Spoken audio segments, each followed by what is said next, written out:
So I'm going to talk to you about some hot button issues today. And be all relevant and hey, what's up, kids? And I'm going to talk about OnlyFans and talk about, is it pronounced W.A.P or W.A.P? I'm sorry, I can't be bothered. I've only read about it. I've not seen it. I'm going to talk about those two things today because I find them emblematic of wider dynamics that go on in the debate about pornographic or semi-pornographic content that I'm really tired of seeing. And I'm like wondering why we haven't learned that much these last 10 years or so. Like, I don't know about you guys, but I realized there was something really profoundly objectifying about women's, for the presentation of women and their bodies in pop culture. Like when I was a girl, like 10, 11, 12, I think the situation where we are now, where it's hard to consume media where there's absolutely no pornographic content. It's everywhere. It's in games, it's in movies, it's in TV shows, it's in YouTube videos, it's on every social media platform, even the ones that technically, are trying to keep the nudity out of there to make it kids friendly. Come on, it's everywhere. We live in an absolutely porn-saturated culture. And we keep having the same debates, which is like, why are women showing their tits and their ass? Which is the wrong question. There are answers to that, and they're actually complex, and that's an important conversation, but it's always like, what's wrong with her? This is even a thing that happens among feminists, where we presume to know what's happening with a given woman who is showing parts of her body in whatever scenario. We presume to know, and if we have deemed that she has chosen it, then we judge. I'll show you with these two examples today. I hope I can show you that actually very often we don't know what's going on with her. Really, we can't know. So if you don't know, withhold your judgment. And we do know why not just men, but mostly men consume this stuff. That we do know. So why are we not talking about that? And we really need to be asking ourselves, who's producing and profiting off of it in big bucks term? Because it's usually not women, or women play a minor role in that. So let's start with the music video that came out that I'm sure many of you have, it's come across your path online, right? So this song called, I'm assuming is pronounced W.A.P by Cardi B, and is that Megan Thee Stallion? It doesn't, like I said, it doesn't matter who appeared in the songs. It's a super sexualized music video. I don't know if it's any different from other sexualized music videos. To be honest, I'm not interested in watching it. I don't like watching any media with sexualized women. And I haven't liked it for a long time. I didn't like it as a girl, but it still came across my way. It's I'm not consenting to seeing nudity, but it's coming across my way. I understood, even as a 10, 11, 12-year-old, that music videos are mostly scripted, directed, produced, and profited off by male media moguls, not the women in the videos. The debate is essentially, are Cardi and Megan hoes for being in this video, or are they empowering feminists expressing their sexuality? And that is such a nonsense debate, because most of pop music is not an authentic expression of the artist. It's just a way of making money. It's a product. It's designed to maximize clicks, not to liberate women. There's no such thing as capitalist feminism. I don't get it. We're all abolish capitalism, but this music video, it's the critical thinking that I managed to do as an 11 or 12-year-old. Well, and I kept telling all my little friends, you do know this is not authentically them. The country pop boy singer that's singing about being loved is not in love with you. That's a show. The women who are being dressed up as strippers, that's not their idea. There's a demand for that on the market. There's a producer who thought that'd make money. That's why that's happening. They're literally dictating. Someone else is writing the song, usually.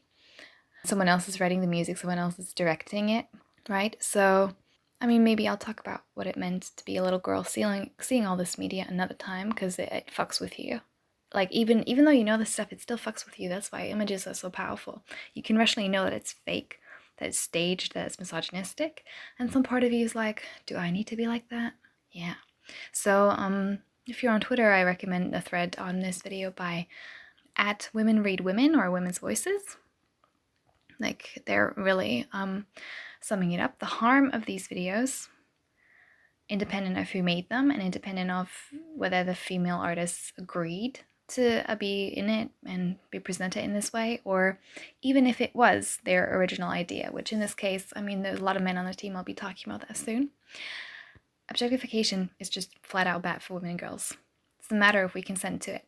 The men who produce it and who consume it, for the most part, don't see us as human beings of equal value. There's studies on this, that consuming large amounts of objectifying media fucks with your self-esteem, fucks with your body image, fucks with your idea of your own sexuality, if you don't have a strong counter-narrative and support and yada yada. And it makes men more misogynistic and prone to violence. That's it, there's no debate. The consent of the artist doesn't matter. All of, like, you know, female humanity didn't consent to be in a porn-saturated culture, but here we are. And there's another thing I want to say. Female celebrities, even though they're millionaires, I know that at some point we want to have this discussion of like, well, if she's a millionaire or whatever, she's really rich, then she can choose to not do this. That's true, but I still want to remind you that we're still, I mean, she's a millionaire, but she can still be a victim of rape and domestic violence. I don't know, do you all remember what happened to Rihanna? She was at the peak, and she's still peaking, I don't know. She's successful. Did that protect her from violent, misogynistic men? No. Like, money can't buy your way to safety unless you, I don't know, you completely segregate.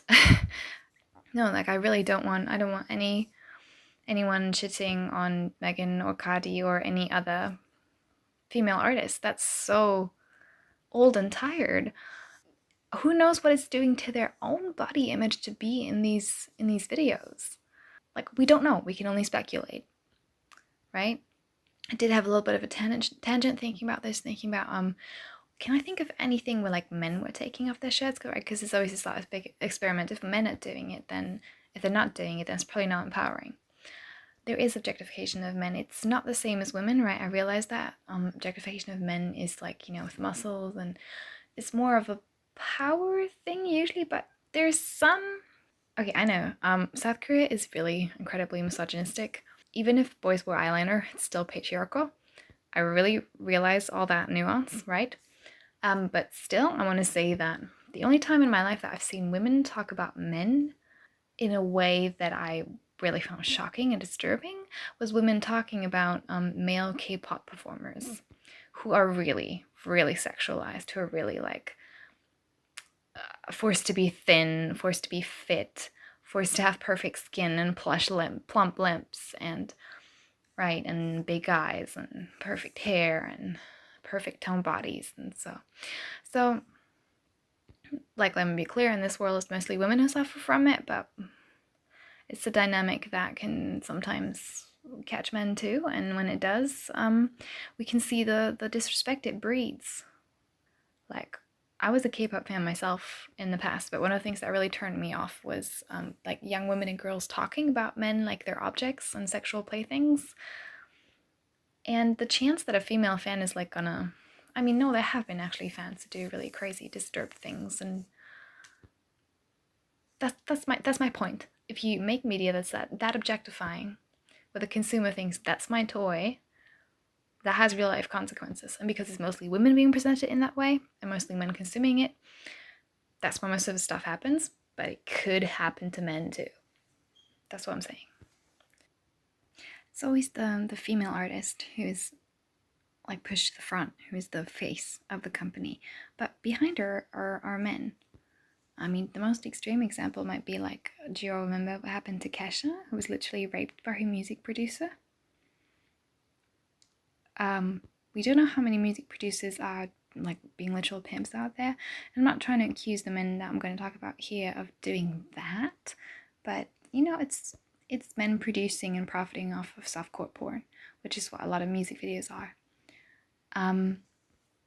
So I don't know if I need to name the names of these men, but I'm just going to show you their faces.